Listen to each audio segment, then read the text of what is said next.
12:18 de Apocalipse. Diz assim a palavra do Senhor, minha versão sempre, Almeida século 21. Então o dragão parou sobre a areia do mar. Vi subir do mar uma besta com 10 chifres e 7 cabeças. E sobre os chifres havia 10 coroas. E sobre as cabeças trazia nomes de blasfêmia. A besta que vi era semelhante a um leopardo. Seus pés eram como de um urso, e sua boca como a de um leão. O dragão deu-lhe o seu poder, seu trono e grande autoridade. Também vi uma de suas cabeças como se estivesse ferida de morte, mas sua ferida mortal foi curada. Então toda a terra se maravilhou e seguiu a besta. E todos adoraram o dragão, pois concedeu sua autoridade à besta. E adoraram a besta, dizendo: quem é semelhante à besta? Quem poderá lutar contra ela? Foi-lhe dada uma boca que proferia coisas arrogantes e blasfêmias.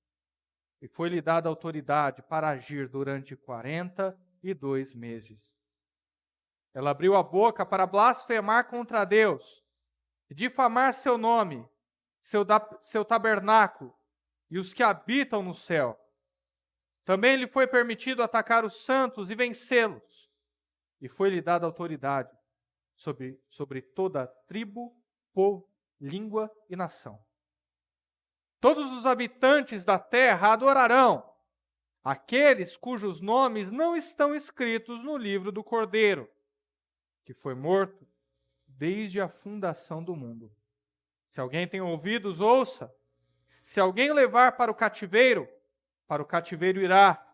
E se alguém matar a espada, é necessário que seja morto a espada. Aqui estão a perseverança e a fé dos santos. Até aí. O título da mensagem essa manhã é Trindade Satânica. O título da mensagem essa manhã é Trindade Satânica.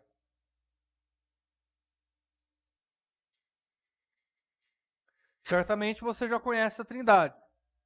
Pai, Filho, Espírito Santo são um único Deus, distinto em pessoas, mas jamais em essência. Os três são plenamente Deus. O Pai é plenamente Deus, o Filho é plenamente Deus, o Espírito Santo é plenamente Deus. Três pessoas diferentes são um único Deus. Deus é três, os três são plenamente Deus, só há um Deus. Esse é o conceito da Trindade, que nós buscamos na Bíblia e nas grandes confissões de fé durante a história do cristianismo. E aqui no capítulo de número 13, nós somos apresentados a um outro tipo de Trindade. E existe outro tipo. Não a do céu, não a divina, mas a demoníaca. O dragão, a besta e o falso profeta compõem a Trindade que se levanta contra os filhos de Deus, que se levanta contra o exército de Deus. Essa Trindade satânica age no mundo e nós precisamos ficar atentos contra ela. O capítulo de número 12, nós vimos quem são os nossos oponentes. Nós vimos que Deus está de um lado, com seu exército angelical e com os santos. E do outro lado está o dragão, ou serpente, ou Satanás. O nome que você quiser dar, mas é o inimigo mortal das nossas almas. Ele está do outro lado. Vimos um pouco da sua história, que ele se engrandeceu em seu coração, contaminou terça parte dos anjos. E porque se engrandeceu, e foi só até aí que chegou, Deus o expulsou dos céus, e ele caiu sobre a terra. Desde então, ele começa a atormentar, tentar, seduzir os homens e também os filhos de Deus. No 12:18, a gente vê que o dragão, ele para sobre a areia do mar. E por que ele para sobre a areia do mar? Ele pede ajuda. Ele invoca a besta. O dragão vê que não é suficiente sozinho. Então, para chegar aos seus objetivos, ele faz uma invocação de uma besta, ou monstro, particularmente prefiro a palavra monstro, que emerge do mar, que vem do mar. Queridos, quantos desenhos, filmes, séries de streaming, esqueci a palavra streaming em português, mas enfim, quantas séries aí da Netflix e do Amazon Prime a gente não vê ligadas a essa besta? Uma besta que surge do mar, alguém que invoca o monstro e ele vem do mar. Eu, pelo menos, já consigo pensar em 15 filmes diferentes que são assim. E a gente não sabia, mas são baseados em fatos reais. Em fatos como esse, onde o demônio, onde Satanás, ele manda surgir a besta. O capítulo de número 13, verso 1 diz: E vi subir do mar uma besta com 10 chifres e 7 cabeças. Que monstro, não? Aterrorizante. 10 chifres e 7 cabeças. Tem mais chifre do que cabeça, mas não cabe 2 chifres em cada cabeça. 10 chifres e 7 cabeças. E é tão interessante essa cena, porque essa cena é dramática. Não é que a besta surge do nada, ela vai subindo, você percebeu? Primeiro vem a cabeça, e a gente consegue enxergar as cabeças.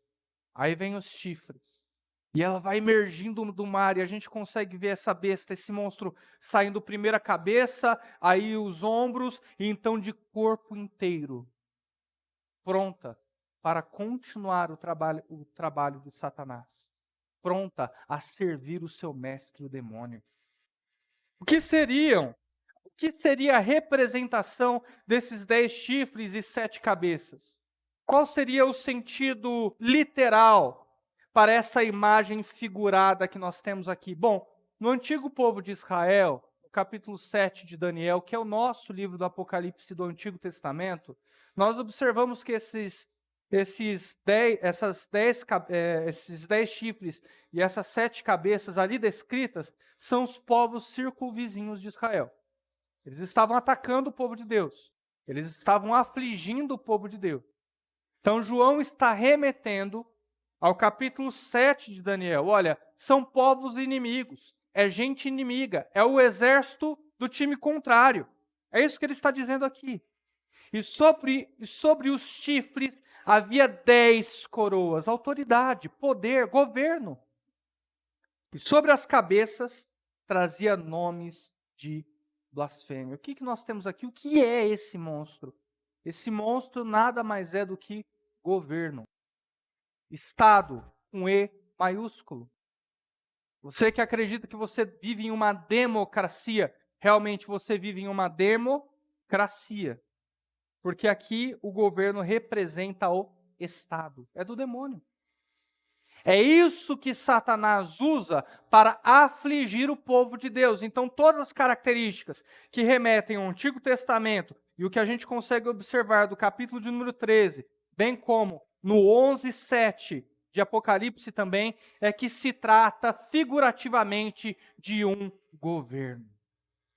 Um governo mundial, pastor? Organizado? Não exatamente.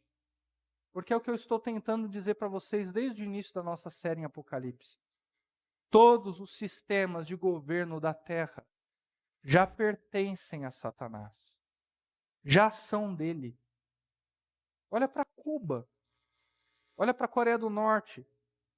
Olha para todos esses países islâmicos que são ferozes contra os cristãos. Já pertence a Satanás.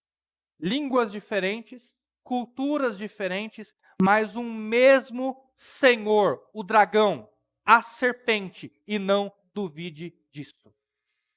Todos esses governos mundiais estão submissos às ordens de Satã e a eles servem. O que Apocalipse está tentando dizer é que seja pelo imperador romano da época, seja na época de Daniel, em que Roma nem sonhava em existir, seja nos tempos finais, governo sempre serviu e sempre vai servir a Satanás. Trazia nomes de blasfêmia, nomes que vão contra Deus, insultos, provocações, contra o nosso Senhor e Salvador. Esse governo já escolheu o seu lado, isso está muito claro. Qual é a primeira arma de Satanás? Como ele age? Primeiro, ele age através do governo.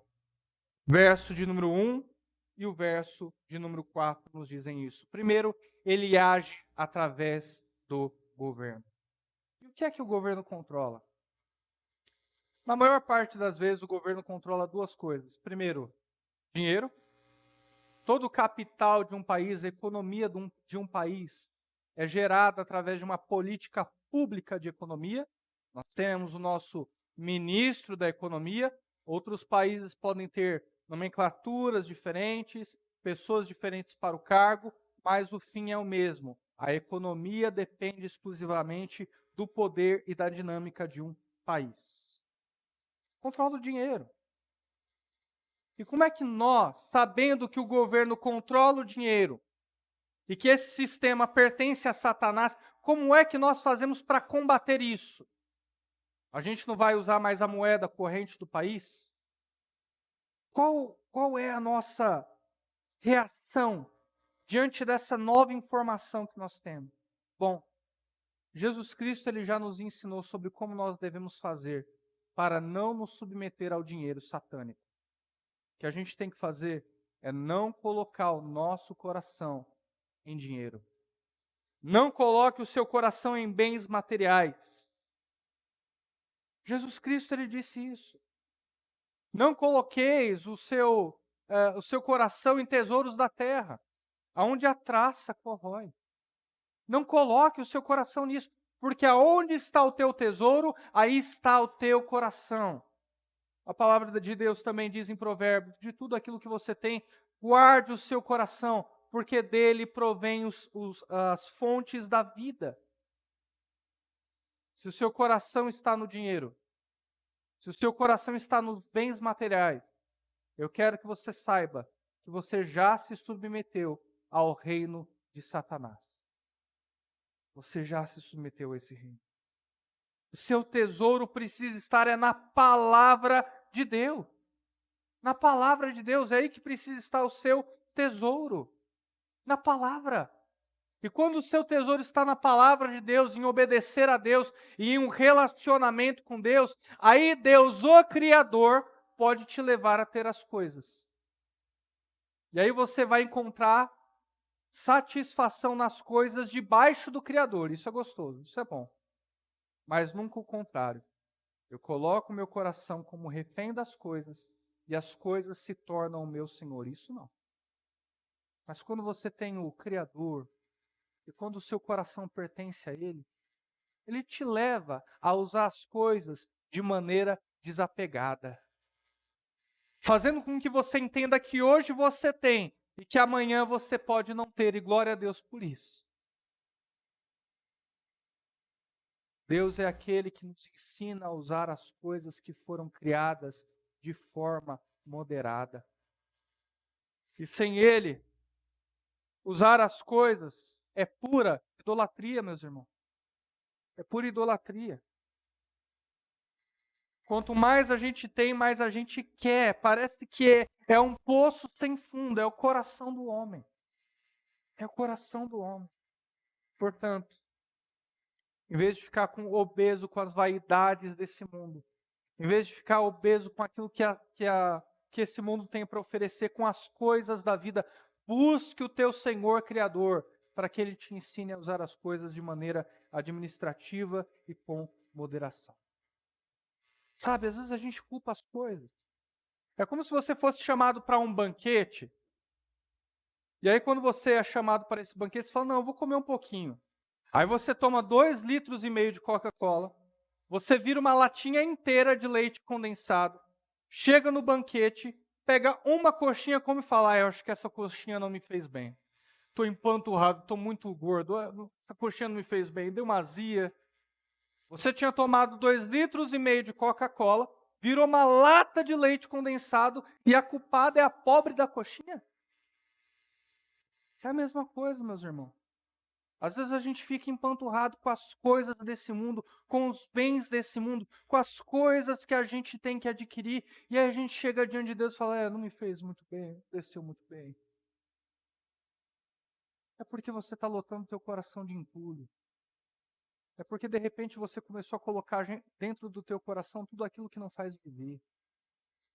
São séries intermináveis da Netflix.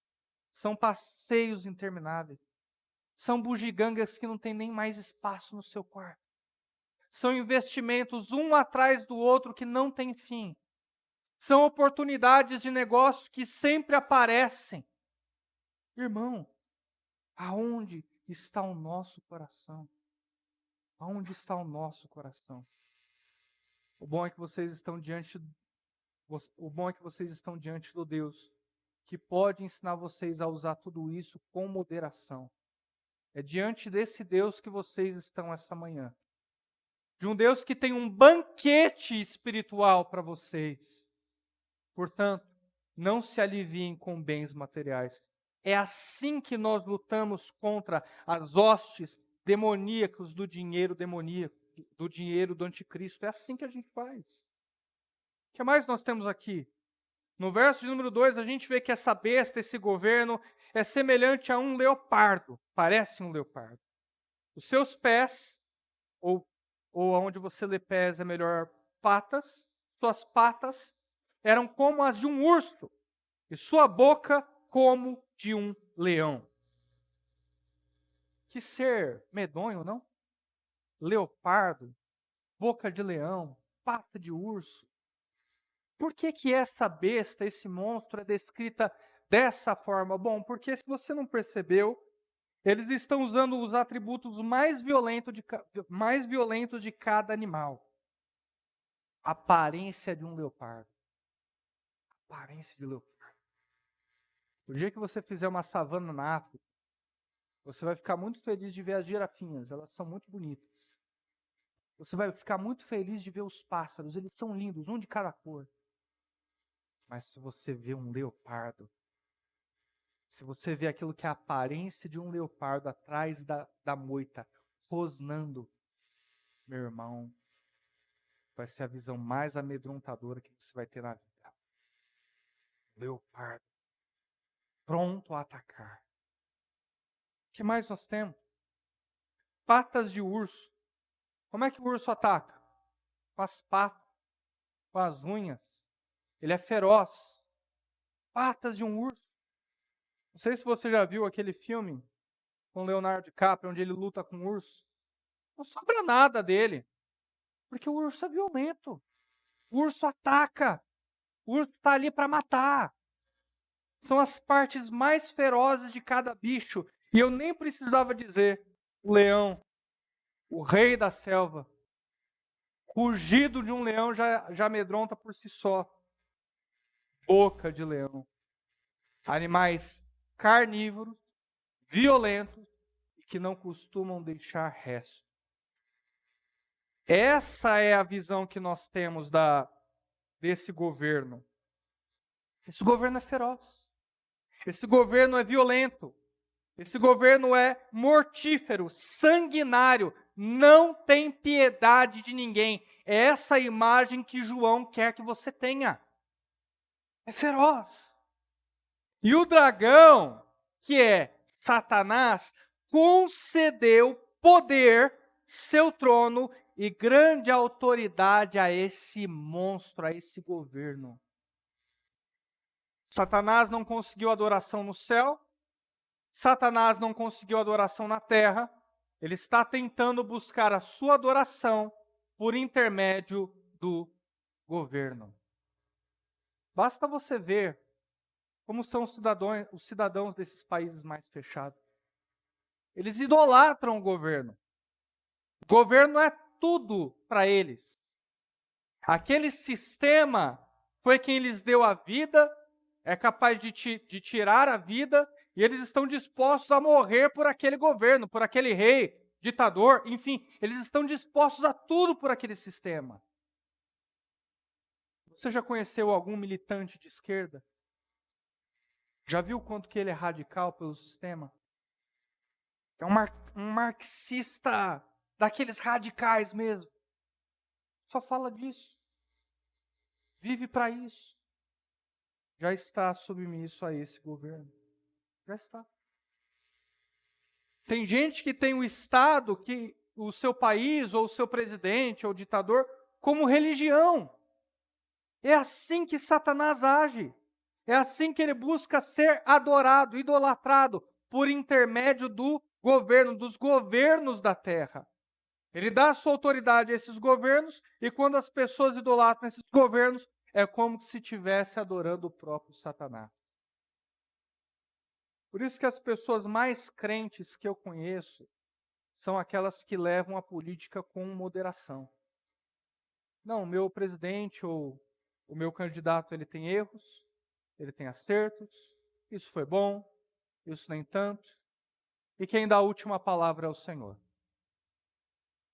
Esses são os mais crentes que eu conheço, porque passando disso é obra demoníaca. O verso de número 3. Também vi uma de suas cabeças como se estivesse ferida de morte. Uma das cabeças desse monstro, desse governo, parecia ferida de morte, porém foi curada. Então toda a terra se maravilhou e seguiu a besta. Um dos governantes, um dos presidentes, um dos ditadores desse governo terrível, ele foi ferido e parecia morto, mas de repente foi curado. E porque ressuscitou, e porque sobreviveu a uma doença terminal, todos da terra se maravilhavam, diziam, nossa, uau, e seguiram aquele governo monstruoso. Você já viu essa história? Você já viu essa história alguma vez na sua vida? Você conhece algo semelhante? Não te lembra alguém? Para mim, está parecendo Jesus Cristo. Eu não estou dizendo que aqui é Jesus Cristo. Eu estou dizendo que parece Jesus Cristo. E isso é proposital. O diabo ele está fazendo uma paródia. Ele está fazendo uma anedota com a história cristã. É Deus Pai, Deus Filho e Deus Espírito Santo. Bem, nós temos o dragão, o anticristo, que é esse falso profeta que nós vemos aqui, e o governo que é a besta, que é esse monstro. Está montada a nossa trindade satânica. E é assim que eles agem. Primeiro, por governo. Segundo, por religião. Primeiro fenômeno que mais mexe com as pessoas, governo. Segundo fenômeno que mais mexe com as pessoas, religião. E o diabo está atacando nessas duas frentes, governo e religião. Foi assim que fez na história da humanidade, é assim que fará no futuro, no dia do juízo final, nos últimos dias. É assim que ele vai fazer. Vai colocar o seu profeta, vai colocar o seu anticristo, vai colocar alguém que vai arrebatar o coração das pessoas. O governo arrebata a mente, mas a religião é capaz de arrebatar o coração, e é isso que ele vai fazer.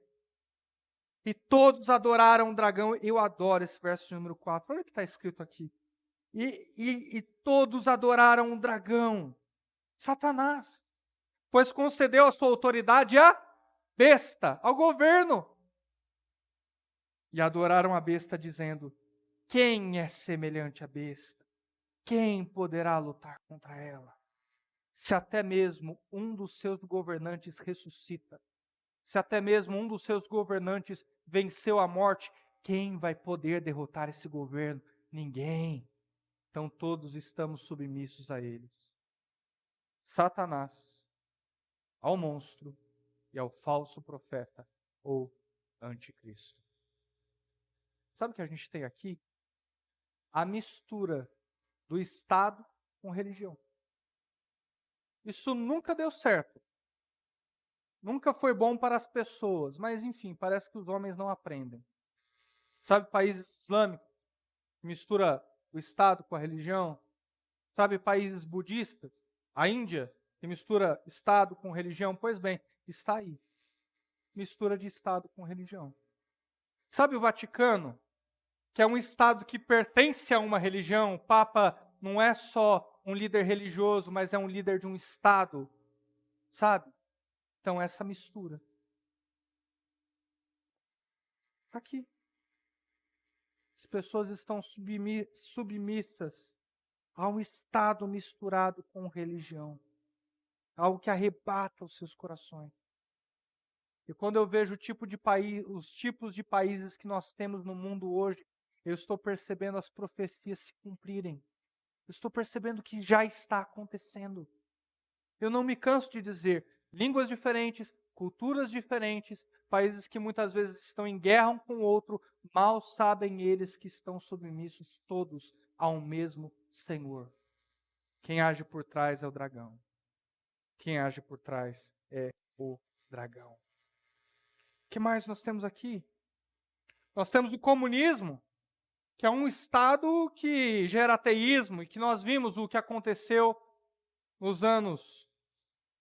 nas décadas anteriores. O mundo dividido em dois, esquerda e direita. A gente viu o que aconteceu nos países à esquerda. Comunismo. Um estado gigante controlando a vida das pessoas. Países muçulmanos, que controlam as pessoas por intermédio da sua religião, entre outros. E nós temos também, vou arrumar problema ao dizer isso, mas precisa dizer. Você não vai gostar do que eu vou dizer. Mas nós temos também um cristianismo cultural sendo colocado nesse país e em outros também. Não pense você que a direita radical é melhor ou é mais pura, não pense. Também está submissa ao governo de Satanás. Todo bolsonarista radical, todo eleitor do Trump, que é xiita mesmo, todos aqueles que se submetem a esses tipos de governo, também estão submissos a Satanás. Não existe algo mais puro quando nós falamos de política. E é por isso que eu digo que o caminho mais santo é a moderação, seja em que frente for ou quais são as suas preferências de cunho político. Eu sei que você não vai gostar de ouvir isso, mas precisa ser dito. As eleições estão chegando e eu quero ver qual é a postura que a gente vai tomar. Inclusive eu estou falando de mim mesmo, eu estou incluído. Eu quero ver qual é a postura que a gente vai tomar. Se nós vamos defender presidentes e candidatos com unhas e dentes, ou se nós vamos ser moderados no nosso caminho, ser moderados em nossos caminhos. Porque se formos moderados, está tudo bem. Nós estamos incluídos com aqueles que estão debaixo do sangue do Cordeiro. Mas se não formos moderados, e se formos radicais, seja em que canto for, isso mostra que o nosso coração já está submisso ao poder do dragão. Já rendemos a ele adoração. De que lado você está? De que lado você está? Irmãos, eu vou falar algo com todo amor. Para você vencer o governo do anticristo, não troque a Netflix pelo Brasil Paralelo. Com todo respeito ao Brasil Paralelo e a Netflix. Não é assim que a gente vence o governo do anticristo. A gente vence o governo do anticristo ao usar o nosso cérebro, ao discernir aquilo que é espiritual do que é carnal, a entender que eu não posso gostar de uma artista que chegou no topo das canções mais tocadas no mundo ao balançar a parte de trás do seu corpo. Quando eu entendo que não é a isso que eu preciso prestar culto, que eu preciso repudiar isso, eu estou no caminho correto. Para de ouvir essas músicas sertanejas. Discirna com a sua mente. Pare de ouvir essas músicas sertanejas que trazem um padrão irregular, um padrão demoníaco do que seria um relacionamento. Esses dias eu ouvi uma música sertaneja que dizia assim: eu não existo sem você. Falando do outro. Do outro. Sabe quando eu uso esses superlativos na Escritura? Somente em Salmos para se referir a Deus. Aí tudo bem, eu não existo sem tu, Senhor. Mas eu jamais posso falar sobre isso em relação a outro ser humano. Seja um cônjuge que eu amo com todas as entranháveis feições e afetos. Não importa se é o teu cônjuge ou quem for, você não pode falar isso em relação a outro ser humano. Irmãos, a gente canta aquilo que a gente vive. Não, pastor, eu canto para me divertir. Em algum momento você vai começar a cantar aquilo que você vive. Conheço um homem, não vou revelar o seu nome. Ele era casado. E ele começou a cantar uma música que falava de traição. Ele começou a cantar para se divertir. Ele começou a cantar porque achava legal o ritmo. De repente, quem estava traindo era ele. Não estou falando de uma coisa que eu ouvi falar. Estou falando de alguém que eu conheço. Estou tentando alertar a sua alma. Eu sei que a maioria não vai gostar de ouvir isso daqui. Mas a boca fala do que o coração está cheio. A boca canta aquilo que o coração está cheio. Cuidado com o que você canta. Cuidado com aquilo que você canta. Primeiro, nós mudamos as palavras. Depois as palavras nos mudam. Foi assim na história da igreja e é assim hoje também. E é assim hoje também. Como é que o diabo age? Primeiro, governo. Segundo, ele age por meio da sua religião, falso profeta. Em terceiro, o que nós temos? Ele age por meio da violência. Esse é o nosso opositor. Esse é o nosso oponente. Verso 5. Foi-lhe dada uma boca que proferia coisas arrogantes e blasfêmias. O diabo se engrandecendo. O diabo tentando trazer honra para si. E adoraram a besta, dizendo: quem é semelhante à besta? Verso 5. Foi-lhe dada uma boca que proferia coisas arrogantes e blasfêmias. E foi-lhe dada autoridade para agir durante 42 meses. Você já deveria saber o que são esses 42 meses. Quanto dá 42 anos, 42 meses? 3 anos e meio. E sim, sempre que eu vejo, eu tenho que fazer na calculadora. É incrível. 3 anos e meio. É a parte final da grande tribulação. Serão 7 anos de densa tribulação, sendo que os últimos 3 anos e meio serão os piores, os mais ferrenhos, os mais violentos. E o diabo vai agir através da violência. Violência.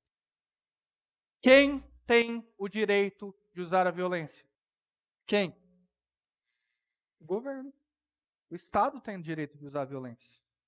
Se existe, por exemplo, uma situação de reféns em um banco, onde os agentes, onde os bandidos estão armados e apontando para a cabeça das vítimas, e os policiais atiram neutralizando aquela ameaça, ninguém vai ficar bravo com ele.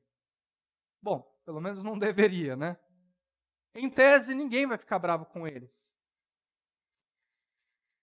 Porque eles estão usando a violência de maneira legítima.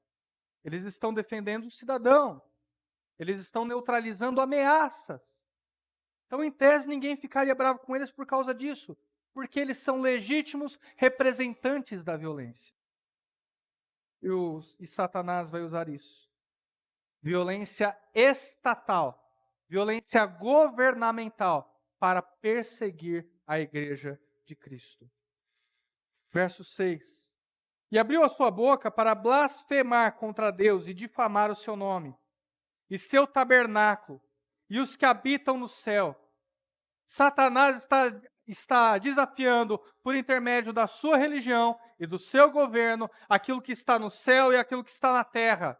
Não ficou um atributo divino que ele não tenha amaldiçoado, que ele não tenha xingado, que ele não tenha desprezado. É isso que está aqui nesse verso.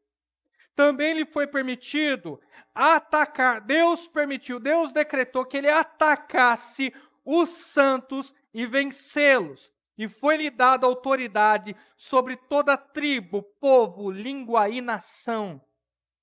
Todos os habitantes da terra a adorarão. Quem são esses habitantes? Aqueles cujos nomes não estão escritos no livro do Cordeiro. Não foram salvos, não estão escritos no livro da vida, que foi morto desde a fundação do mundo. Todas as gentes que não são cristãs, todos os ímpios, todas as ímpias, adorarão esses governos, essas religiões falsas. Mas os verdadeiros crentes permanecerão, apesar da violência estatal, apesar da ferrenha perseguição, eles continuarão. Verso 9. Se alguém tem ouvidos, ouça. Verso 10. Falando de você, da sua família, da tua comunidade, da tua igreja. Está falando de você, o verso 10. Se alguém levar para o cativeiro, se o governo levar você sequestrado, para o cativeiro você irá. Deus não vai te livrar. Está escrito aqui. Do cativeiro, não. No cativeiro, sim. Mas do cativeiro, jamais. E se alguém matar a espada, é necessário que seja morto a espada. Deus decretou que nesses 3 anos e meio de densa tribulação, os seus santos, a sua igreja, seja afligida, perseguida e morta. É o que está escrito aqui.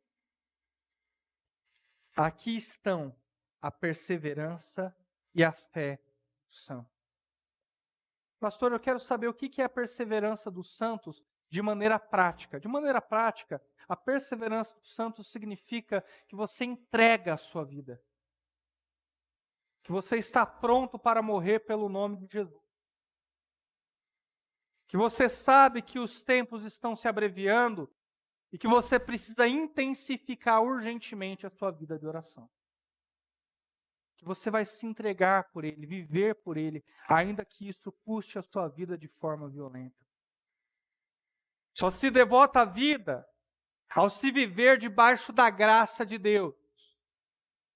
Existem muitos aqui que dizem, pastor, eu não sei se eu consigo entregar minha vida, eu não sei se eu consigo morrer pelo nome de Jesus.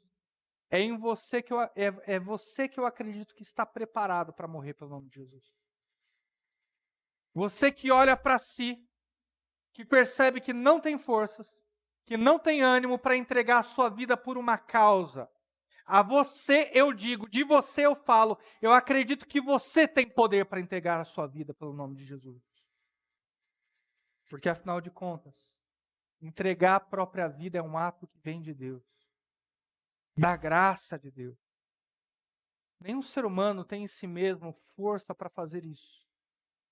Mas pela graça de Deus eu posso viver e morrer por Ele se preciso for. E apesar da graça ser unilateral, um ato totalmente advindo e oriundo da pessoa de Deus, eu também sei que tem uma consciência na graça. Algo que está dentro de mim que eu preciso dizer a respeito daquilo que eu digo que é graça. E sabe o que é graça? Graça significa eu nada tenho em mim. Isso é graça. Graça é eu nada tenho em mim. Tudo vem de Deus. Eu nada tenho em mim. Eu não tenho forças para viver para Deus. Eu não tenho forças para morrer para Deus. Tudo vem dele, senão o meu coração não teria nada para oferecer. Isso é graça. Isso é graça. Se você confiar nessa graça que diz eu nada tenho em mim, essa graça vai te levar longe. Essa graça vai te levar a fazer coisas que até então seriam indizíveis, impronunciáveis para um homem comum. Viver e a morrer pelo nome de Jesus. Essa graça que está em você, você pode percebê-la em outro. A prostituta mais vil, o pior dos traficantes, pode se converter hoje e começar a servir a Deus no mesmo momento. Essa graça que está em você pode ser percebida na vida de outros e jamais duvide de quem Deus pode converter. Ele faz as coisas mais loucas e pega os mais improváveis para mostrar o seu poder e a sua grande glória. Mas eu gostaria de endereçar essa mensagem final àqueles que não percebem a graça de Deus em si mesmo. Aqueles que conseguem olhar para o lado e perceber que tem mais graça de Deus na vida de outros do que na própria vida. É a você que eu gostaria de endereçar essa mensagem essa manhã. Tem graça de Deus para você também. Para você também. Eu sei que você pode olhar para trás e ver o quanto que você pecou, o quanto que você errou. Você magoou gente da sua família. Você magoou gente que confiava em você. Você magoou os seus amigos. Mas se existe graça no trono de Deus, essa graça te atinge também. E sabe o que vem junto com a graça? Quando você declara, eu nada tenho em mim, junto com a graça vem aprendizado. Você deixa de cometer os mesmos erros e responde à confiança que as pessoas depositaram no seu coração. Junto com a graça vem amigo, pessoas que vão dividir esse fardo com você, pessoas que vão estar ao seu lado e vão dizer, eu não te julgo, eu sei que você errou, mas eu sou tão pior quanto você, eu também não tenho nada em mim e nós vamos caminhar juntos. E com a graça também vem superação. Vem superação. Por que é que você está construindo uma teologia onde Deus tem perdão para todo mundo, menos para você? Que raio de teologia é essa? Que versos que você está lendo? Porque eu te garanto, você não está lendo a Escritura como se deve. Nós precisamos ser leves com outros debaixo da graça. E precisamos ser leves com a gente mesmo também. Nós precisamos nos incluir nessa graça. Precisamos perceber que aquelas promessas de graça do Antigo e do Novo Testamento, de que viria um Cordeiro que lavaria os teus pecados, que essa promessa é para você também. É para você também. E é só esse poder advindo da graça de Deus que vai fazer com que a gente derrote o governo, a religião falsa de Satanás e a sua violência de maneira legítima. É só isso que vai fazer a gente vencer. É só isso. E Pedro nos prova isso. Um homem que negou a Jesus Cristo por 3 vezes. Ele se garantia na própria força.